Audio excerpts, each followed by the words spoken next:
this light. Alright, let's talk about a concept real quick. You probably already thought of it, but I just want to share it. So I made this thing. It took me a while because I didn't know what I was doing. I was just kind of figuring something out. I just started with this bi-wheel in the middle. So it's a standard Zodiacal wheel, but not so standard, and I'll tell you why. So on the inside, hope you can see this, there's an inner wheel, and it starts with Aries here. Taurus, Gemini, Cancer, Leo, Virgo, Libra, Scorpio, Sagittarius, Capricorn, Aquarius, and then Pisces, the dream. Alright, so that's the inner wheel. That's what we typically use in Western Tropical or Hellenistic. Now, this inner wheel, I read this as the psyche, and I'll tell you why in a minute here, but just looking at this wheel, this is the first house, Aries. Starts in the east. Here's the west. The sun sets. That's Libra. 7th house. First house. So that's a first house, 7th house axis, east and west. And then they say you've got the IC down here, the southern hemisphere, I believe, and then Capricorn up here in the northern hemisphere. Ignore the outer wheel for now. That's the MC, medium coelier or something. I don't know what it's your direction, your purpose, what you're doing in the context of life.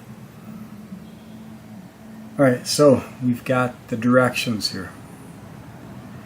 Below this horizon line, this is the psyche, the inner psyche. I kind of look at this is the inner self, verse 3. This is the inner self in relation to family, to your creativities, your passions, and what you do with all that. You know, your service, your organization, your day-to-day, right here. Your maintenance, what you do in life, and that's 6th house Virgo there. Babies in a burning field, but they're picking stuff, you know. Can go into that later. But art aside, that's the psyche. This is the nocturnal section of the chart, the dark side, and that just means internal. So it's you and your family and what you're doing in life generally. And we've got this diurnal. This is daytime chart up here. Okay, and Libra, that's equal parts day-night. Same can be said of Aries. But that's Alpha Omega. This is the balance point. So then we've got you know, your relationships. And that's not only with other people, in my opinion, but the world itself. How it comes to you, because you meet different people all the time.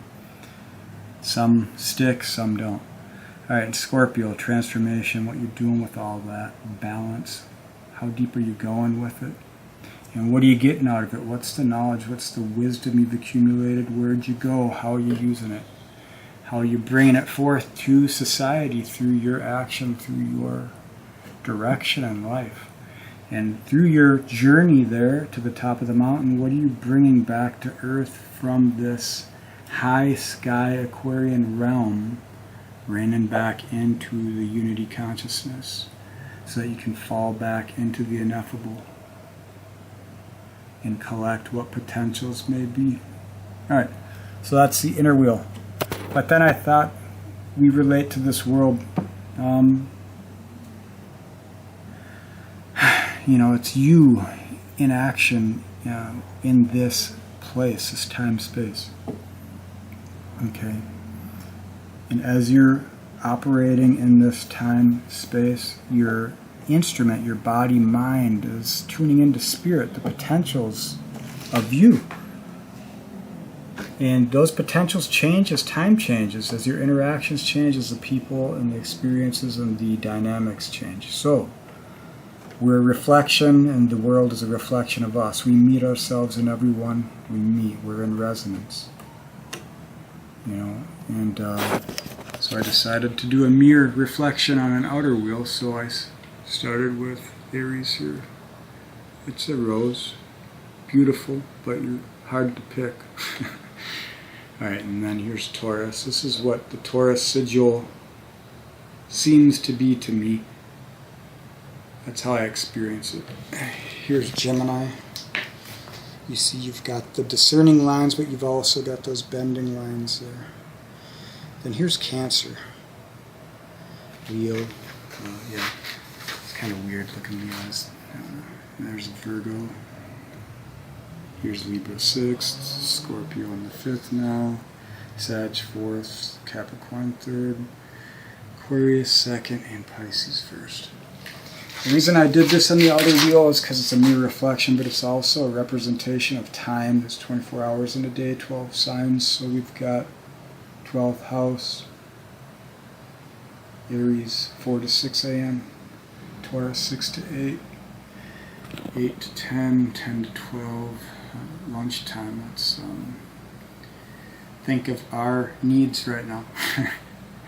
Alright, siesta time. This is party time with Leo. No one can function after eating. Alright, then you go into, what do I got to get done before I leave? Alright, we settled it at home. What are we eating? How are we relaxing? What do we got to... Who do we need to distribute our energies with? And you're 50% of that, you got to remember. Alright, and Scorpio, what are you creating with that? I mean, how deep are you going into whatever you're doing? And what's the wisdom of this connection to your family, you know? What are you pulling out of that?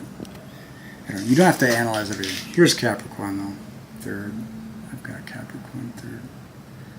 Right, Aquarius. There's weird patterns you start to determine, you start to discern when you start to think differently and use visualization. Here's Pisces first. I like that sign for Pisces. On the left is a trigram for heaven, or yang. On the right, the trigram for yin. I don't remember what the actual name is, but... Alright, so I got a bi-wheel here. If you think of this bi-wheel and you look at the inner wheel as the psyche from the Western tropical perspective, then you can also ascertain we're in the, certainly the last degrees of Pisces, or the early degrees of Aquarius, or maybe we're just oscillating between those, but Aquarius is coming up here to the 1st house. This is my perspective, my interpretation. Everyone's got valid perspectives and takes, but this is how I'm reading it. And so Aquarius is coming in. I think we're in Aquarius, but like I said, some of us are resonating in Pisces, some of us are resonating in Aquarius, and it's a mix and match because every season has a strange, mutable energy to it. Alright, so if you look, Pisces was influencing Aries, so that was the yang of yin. Now we're heading into Aquarius in a 1st quarter square with Taurus here. And if you look at the chart right now, you got Saturn in Aquarius. Been doing that square all year with Uranus. We got a break, but it's coming back. So these two, with Uranus in Taurus, this to me is part of the validity to this idea I came up with. And I'm saying I came up with it because I didn't read about it. Other people probably have this idea as well. Maybe this is elementary for some. But I don't care. It's interesting to me. So Aquarius here, squaring, 1st quarter square with Taurus. You know, digging up the dirt. You're laying foundation for the future. That's what we're doing here. And the earth is part of that process. Technology, agriculture, getting back to the simple things and letting the technology serve us, letting our brain serve the heart through what matters. That's what I see. We're coming through this Aramaic phase here, Aramonic phase. I mean, we see a lot of the symbolism of life play out, and it's weird. I don't know if it's self-fulfilling prophecy simply through knowledge or learning about different ideas, or if it's, I don't know, it's strange. But anyways, so we've got a Taurus energy first house here now. And you can also look at it as a combination between Aquarius, Taurus, and Aries. Or if you want to incorporate Gemini as well. But I mean, you can incorporate the entire chart. Depends on how deep you want to get.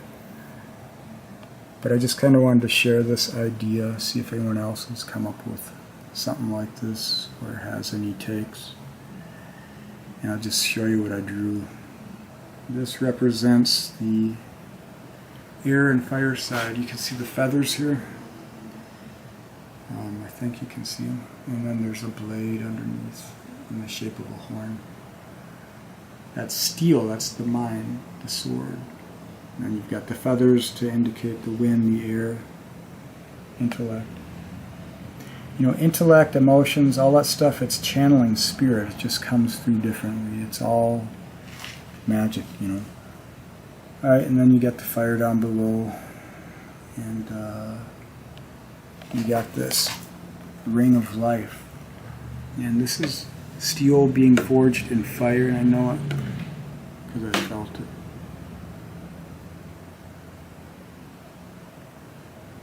That's what that is. And it's the serpent of life going through fire to create intellect, a reason to think, you know. And then the creation of the passions from that, and then here's a tree thing. I don't know, an owl thing in the background. And I'll get back to that in a second. But up here you've got the serpent. The winged serpent. You see a lot of pictures of, on flags, you always see a serpent in the hands of an eagle or some kind of bird of prey. And that's a winged serpent if you really think about it. It's wisdom here. And in the beard is the DNA. Down through the lineage right now, we're coming out of a patriarchal energy with the oath, the book of laws, and Capricorn is standing there with the book of laws, Pluto there, and we've got Uranus here. This is the Aquarian energy. You're breaking those laws, not only externally but within yourself, and that's bringing you into this creator energy over here. Then you can call that down through the path of life into the oceans, the void, the water, and the stone and earth, and you get a different kind of ring over here. It's more of like the maternal, fraternal thing. It's the roots. That's the roots of spirit to the left, or over there. And over here we've got this, you know, you're building foundations, societies, creations, ideas, religions, things arise out of all these things we do. And this is more in tune with the feminine through the moon cycles, the energy. This is the horn of the bull. The wing is breaking and it's turning into this hawk thing with a rat hiding within Master Splinter. And it's shooting out the trigram for heaven, or I guess for yang, and then yin down here, kind of feeding into the creation of life through spirit and form. And here's like this owl thing. Alright, and I'll finish it with this.